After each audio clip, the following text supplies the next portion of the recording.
the pressure is all on Daryl Morey now. Now, I have to set expectations here because this isn't going to be a franchise-changing move for the 76ers in terms of solidifying a championship or really bolstering their future.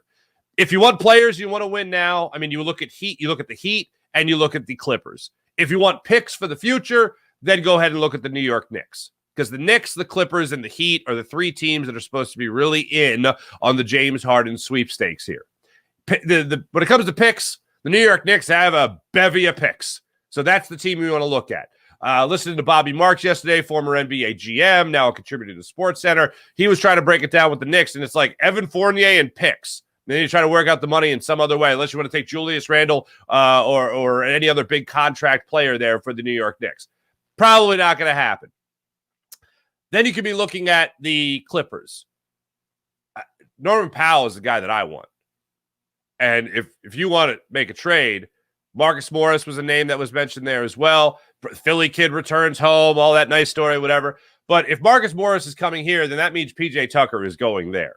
Because I don't think that you're going to have a guy like PJ Tucker and Marcus Morris on the same squad.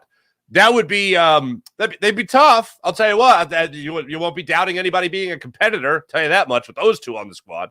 But I think if you're going to have James Harden move on, then I think PJ Tucker is going to be attached to that deal. And I think you could be looking at something like Nicholas Batum. You could be looking at Norman Powell. You could be looking at Marcus Morris as well.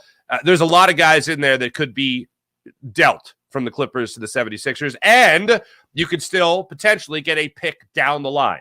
And I love the idea of a pick down the line as opposed to a pick right now, especially if you're making that trade with the Clippers. Because if you're sending James Harden out to LA and you're teaming him up with Paul George or Kawhi Leonard, then they're going to be a good team, and their first round pick next year is going to be garbage anyway. So if you're looking at 28, I believe is their next first-round pick, well, that's a nice little investment into the future. And by then, you probably don't have Joel Embiid here anymore, so you're probably going to have your own first-round pick. And then you're going to have that, the Clippers investment for down the line. That's still nice. Oh, and you get players that can help you now, like a three-point shooter like Norman Powell to throw into this rotation. I'll take that. I like that. Oh, and you still have some edge to you coming off the bench or in your starting five with Marcus Morris. Okay, yeah. I'll take that. So the Clippers, I think, are a good idea. I think that's the most likely. The fish-a-wish situation with the Miami Heat is obviously Jimmy Butler. I don't see that happening unless Jimmy Butler really wants to force his way out of Miami, and I don't see that being the case. Maybe he really would love to play with Joel Embiid again. Maybe, I don't know how he feels about Nick Nurse, but I would assume that he likes Nick Nurse.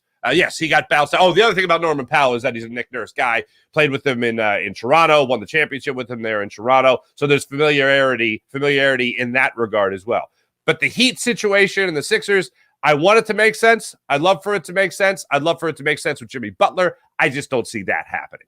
You're not trading their backbone of the team for James Harden in this situation. I don't see how that happens. Now, the one thing that does go into this is that if you're the Heat, do Jimmy Butler and James Harden coexist?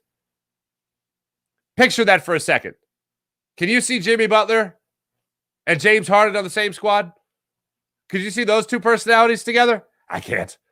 And with the extracurriculars that James Harden seems to enjoy, do you think he would be a functioning player for the Heat at any level whatsoever? I heard Tim Legler bring it up the other day about how James Harden is the type of guy that is either, what did he say, the Mariana, what is it, the Mariana Ditch or whatever the hell that is in the canyon or whatever in the middle of the Pacific Ocean, the lowest point of the earth, whatever that is. Do you even call it the crust? I don't know. And then or he's either that or he's in the toposphere. That's high to low. Like basically wild extremes is what you're looking at with James Harden. Could you see that functioning with, first off, next to Jimmy Butler and next to Jimmy Butler in Miami? Because I don't really see it happening. So I think the most plausible thing, the thing that makes the most sense, is to pull off a trade with the Clippers.